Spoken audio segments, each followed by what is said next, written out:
the I Ching, perhaps it's better to go back a little bit and understand what we're talking about when we say I Ching. So the I Ching was a book that was written, we know it was written around 900 BCE.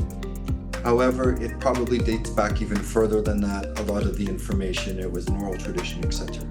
Most people think of it as a divinatory tool to discover what we should be doing or how to respond to situations or psychological work. So that's one aspect of the I Ching. But when we actually study the book itself, we start to understand that it has some of the basic structures and philosophies of Taoism and the movements of yin and yang and how they interact with each other. This is the root of that information. So this predates five-element theory, this predates the Nanjing, this predates the Nanjing, it predates almost everything that we have as a written tool to understand Chinese medicine.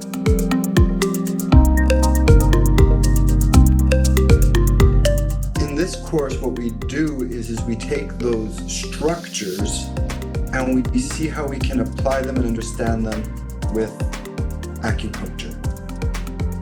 So as we examine the structures, we examine the interactions of yin and yang, we notice that there are 12 patterns that come out that allow us to create different structures to help the client. So we use the I Ching to create our patterns, and we also use it to help us with our needle selection.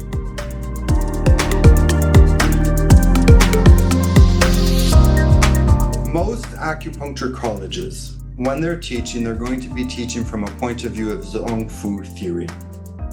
We're going to be examining the thought processes of how the Zong interact, how the Fu interact, etc., and a little bit of the channels, whereas this course is going to be much more acupuncture based. It's not TCM based, meaning that we actually have an idea of how channels interact and the energetics within the channels.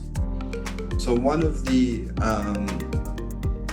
images or allegories I use is, if the light goes out, do you go to the light bulb or the light switch?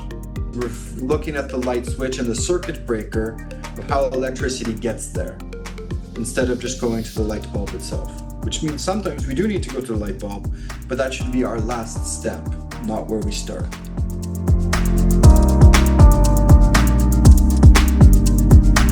Well, so it's very good for psycho-emotional problems, insomnia and sleep disorders.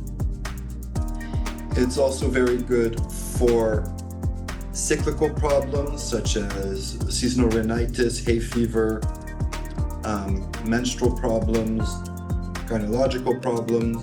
So for people who have chronic pain in many places, this could be fibromyalgia, it could be any of these, anything like that, this type of system will allow us to interact with what's coming up. Also for a lot of functional issues where more than one organ system is affected.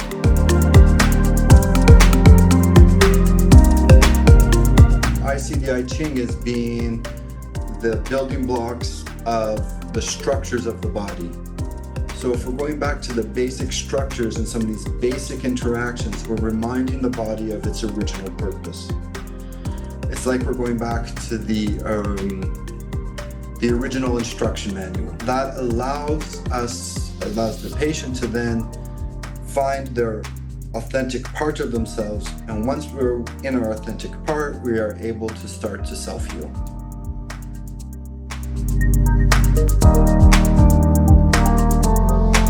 You'll have enough information, enough confidence, and the ability to put it into practice with your first patient the next day. This isn't something that you have to study for years and years. After the 2 days, you will be able to apply it right away.